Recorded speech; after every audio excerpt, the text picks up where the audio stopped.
रामायण में राजा दशरथ के 4 पुत्रों का जिक्र होता है, राम, लक्ष्मण और भरत शत्रुघ्न का। बहुत कम लोगों की जानकारी है कि भगवान राम की एक बहन भी थी, जिनका रामायण में कहीं कोई जिक्र नहीं है। तो आइए इस वीडियो के माध्यम से जानते हैं कि भगवान राम की बहन कौन थी और रामायण में उनका जिक्र क्यों नहीं हुआ।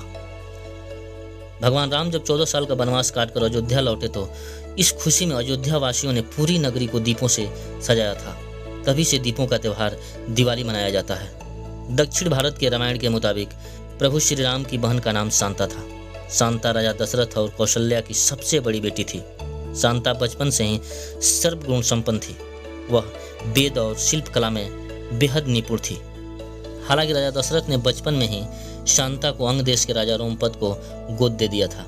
दरअसल राजा रोमपद की पत्नी वर्षणी कौशल्या की बहन और शांता की मौसी थी। एक बार राजा रोमपद और उनकी पत्नी वर्षणी राजा दशरथ और कौशल्या से मिलने अयोध्या आए थे। राजा रोमपद और वर्षणी की कोई औलाद नहीं थी, इसलिए उन्होंने राजा दशरथ और उनकी पत्नी कौशल्या से शांता को गोद लेने की बात कही। अगर देखा जाए तो शांता एक कन्या होने के कारण रघुकुल का सिंहासन नहीं संभाल सकती थी, इसलिए राजा दशरथ शांता को गोद देने के लिए राजी हो गए थे, जबकि कौशल्या अपनी बहन को अपनी दहलीज से निराश नहीं भेजना चाहती थी। और इस तरह शांता अंग देश की राजकुमारी बन गई। एक बार राजा रोमपद अपनी बेटी शांता के साथ बातचीत में व्यस्त थे।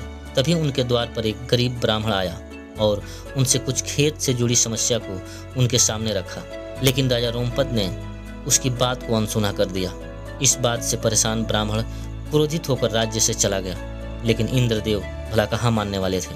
उस गरीब ब्राह्मण के इस अपमान को बर्दाश्त नहीं कर पाए और उनके प्रकोप से अंग देश में सूखा पड़ गया।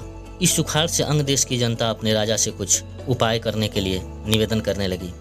परेशान राजा रोमपद ऋषि श्रृंग के पास गए और उनसे सूखाग्रस्त धरती को फिर से हरा भरा करने का आग्रह किया। ऋषि श्रृंग ने अपनी योग एवं दिव्य शक्ति से अंग देश की बंजर जमीन को एक बार फिर से हरी भरी कर दी।